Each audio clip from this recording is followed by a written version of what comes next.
Storage Thane जी इजाज़त हूंदी। इन ते असां बाहि थी वियासीं। असां हिनखे इहो ई सम्झोसीं त पंजाब जा माण्हू 91 जो मुआइदो करे लिखाए मञराए एक्चुअली सूबे खे इजाज़त था ॾियनि त हिकिड़ो को डैम बि ठाहे सघे थो, ऐं जंहिं ते इहा ॻाल्हि हली कालाबाग डैम। असल में बेसिस जेको आहे सो आहे 91 अकॉर्ड। असां उनखे क़बूल न कयोसीं। असां झेड़ा कंदा रहियासीं, विढ़ंदा रहियासीं, कॉन्फ्रेंसूं फलाणियूं फलाणियूं।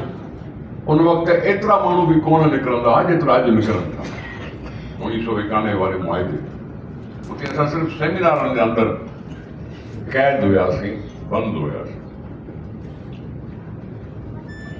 पर सॼी ॻाल्हि हलंदी रही। नेठि वञी कुझु दोस्तनि ॻाल्हि कई त सियाणे ते पाणीअ जी विरासत जो जेको फॉर्मूला उनखे क़बूल कयूं था। मुआइदो त कैंसिल थी कोन सघंदो, हुकूमतूं त कंहिं ॿियनि जूं आहिनि। तंहिंजे करे ठीकु आहे साईं, इहो मुआइदो कंट्रोवर्शियल रहे पर पाणीअ जो विर्ष जो फॉर्मूलो हलंदो रहे। इरसा ठही, गंदगियो इरसा जेको मुआइदे में लिखियल आहे उहो पाणी उन नमूने सां ॾिनो ई कोन। वरी हिस्टोरिकल डिस्ट्रीब्यूशन, वरी 3 टियर फॉर्मूला, वरी अलाए छा छा कॾहिं बि। ऐं नसीर मेमन साहब शायदि ॿुधाए सघे थो चङे नमूने सां त इरसा जे इन डिस्ट्रीब्यूशन ते केतिरा साल कमु थियो या हिकिड़ो साल बि कमु न थियो। हिकिड़ो साल बि पाणी जी डिस्ट्रीब्यूशन 91 अकॉर्ड जे तहत शायदि न थी हुजे। जी हा, न थियो। हाणे असल मसइलो आहे इहो, उनजो फ़ाइदो था वठनि अपर राइपीरियन।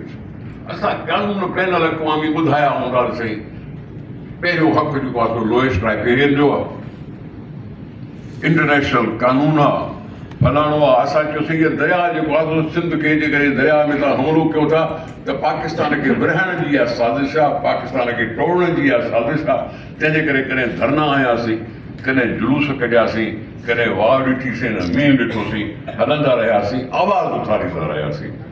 आवाज़ जो कॾहिं न कॾहिं को न को असरु थियो। जान छुटी कालाबाग डैम। मां कादिर बख्शी साहब जे सभु असां गॾु हुआसीं एंटी कालाबाग डैम उन मूवमेंट। जी सर, तव्हां हुन खां अॻु में आहियो, मां तव्हां सां पोइ शामिलु थियुमि। तव्हांजी महिरबानी जो वरी कन्वीनर बि करे छॾियो मां जहिड़े ॾोही गुनाहगार खे। पर थियूं हलियासीं।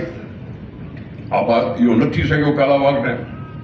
ऐलान कयो हुन वक़्त जे रवाशी साहब त मां कालाबाग डैम हाणे नथो ठाहियां। बिल्कुलु पूनम इहा ॻाल्हि कई त बॉर्डर बंदि करण जी ॻाल्हि ज़रूरु सोची हुयनि हुन। असां वियासीं पंहिंजे हुन कालाबाग डैम जा जेके 4-5 पार्टियूं हुयूं।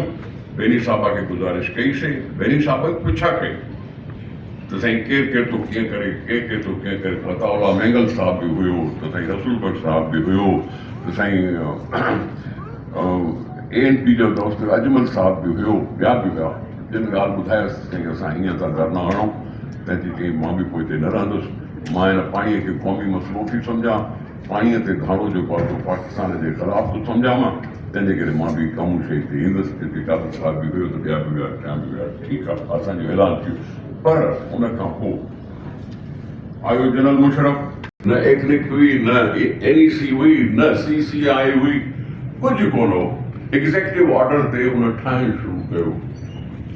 असीं पुकारींदा रहियासीं। उन ते एंटी कालाबाग डैम सां गॾु एंटी ग्रेटर थल कैनाल बि शामिलु कयोसीं हिसो। साॻे नमूने सां अवाम में अवेयरनेस, अवाम जी क़ुवत वधाइण जे लिहाज़ खां वॾनि शहरनि में बि जलसा कयासीं, त नंढनि ॻोठनि में बि वियासीं, रातिनि जो बि वियासीं, त ॾींहं जो बि वियासीं। किथे त हिकिड़ी जाइ ते मूंखे यादि थो पए, खिपरे में वियासीं राति जे 2 बजे, ऐं माण्हू भरियल हुया पंहिंजी जाइ। इहा असांजी मूवमेंट, इहा असांजी कोशिशि, इहा जदोजहद। पर जेके न मुड़ना आहिनि उहो पंहिंजी साज़िशूं कंदा रहनि था।